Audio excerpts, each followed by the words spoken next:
Magandang buhay mga katombi.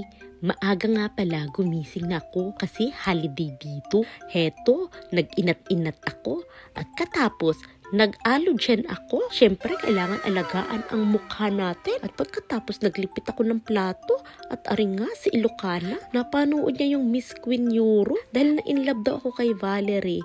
Ayan, para daw di ako magselos. Ay, siya pala, nagsiselos. Sinasayawan ho ako. Sabi ko, ala Valerie ha. Pagkatapos nga niya mag-kembot, ayan, nilutuan si Prince Billy Boy at kami ay nag-almusal. At pagkatapos nga namin mag-almusal, may umorder ng allogen. Nag-deliver ako, thank you po sa tip. Bravo, charot. Ari, hinintay ko si Ilocana kasi naghugas pa siya ng plato. Lala, ang ganda ng girlfriend ko. Charot. Ari, magkasama na nga kami dahil nga holiday, kaming dalawa ay nagalagala. Pero ito napansin ko, alam nyo kakaiba ang kuryente nila dito. Nasa ilalim ng lupa. O diba wala ko nakikitang cord. Ayan, bongga. Kakaiba talaga dito sa Paris. So anyway, highway, kaya nga pala kami lumabas. Ay dahil kami ay mayroong pupuntahan.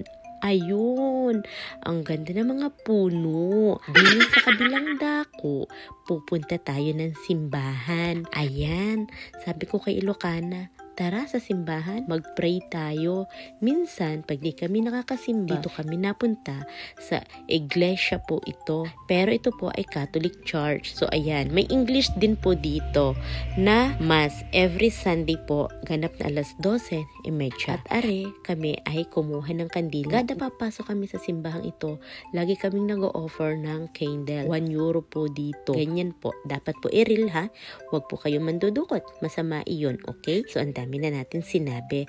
But anyway, highway, sobrang ganda ng ambience. Tama lang yung lamig, tama lang yung init. So anyway, yan po ay isang kanal. Diba napakalinis? Kasi hindi dito tinatapon ng basura. Diba ang bongga? At pagkatapos, nakakita si Ilocana nang nagja-jogging. So ayun, tumakbo rin siya. Diba? Siyempre, natukso ako. Gusto ko din pawisan. Ang tagal ko na kasing hindi napapawisan. Paano puro lamig naman dito sa Paris?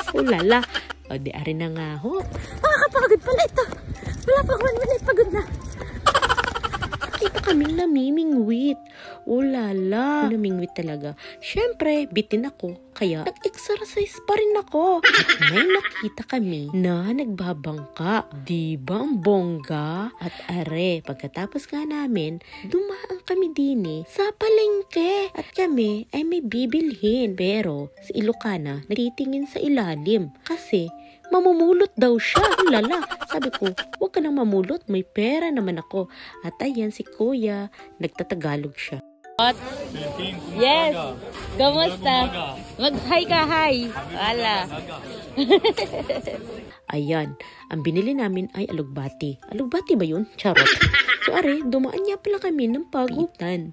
Kasi nga ho, ay magpapagupit si Tombi. Ang bilis kasing lumago ng hairdo ko. Dini nga pala, kailangan shampoohin muna. At na nagkasikaso pala sa akin, ay isang Tombi. Anyway, gusto ko din siya talaga para alam din niya kung ano talaga ang design na gusto ko sa ulo ko. Ay di are, tinanong namin kung magkano. Ang sabi, 18 euro lang daw.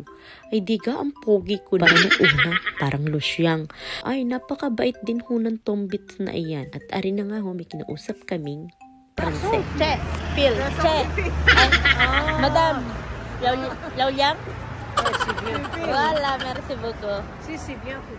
Oh, daw, maganda daw gupit ka ha. Chinois. Oui. Oh, lala. Combien ça coûte? This week.